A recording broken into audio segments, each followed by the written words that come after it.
Hello and thanks for joining me. Well, if you've been following my channel for any length of time, you've probably seen my direct mount cutoff tool holder, and this worked really well for me. But I designed and used it on my Logan lathe, and when I tried to do it on my South Bend, I had a hard time getting it to work. And I think some of it was wear in my cross-sliding compound, but by critically adjusting my cross-sliding compound, I was able to make it work.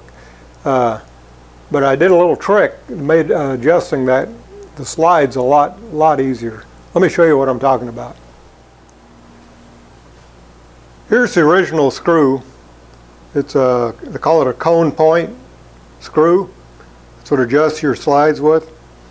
It had a lockdown, a screwdriver slot there, and every time I went to lock it down, I'd get the setting just right, and when I locked it down, it would change the setting.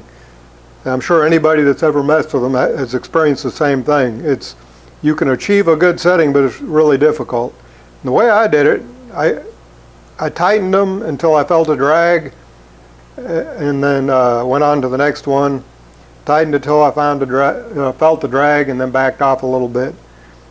But I've replaced all these set screws with a different type of set screw, and it's basically the same. It's got a socket head for an Allen, a little different angle on the point. It's all I could find. It didn't seem to matter, but I used a thread locking compound in the set screws, and it's a compound that's designed not to lock tight, but to just restrict the movement of the screws so that it holds the adjustment. Let me show you what I got here. Okay, my South Bend had a 1/4-20 set screw, and that's what was in it, and that's what I replaced it with. I don't know what angle that is. This is a 90-degree. This is from my Logan lathe. It's a real blunt point. I would say that's probably the same as a countersink, like 82 degrees or something. Again, that's a 90-degree point with a 1/4-28 thread. The cone angles didn't seem to make any difference. I was a little concerned about that, but they both worked great in the 90-degree point. This is the thread locker I used. It dries to kind of a rubbery consistent.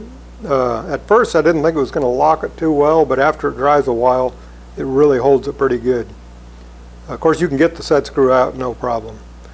But I'll put the links to where I got these underneath the video, and I encourage you to try it out. It really makes the compound and cross-slide easy to adjust.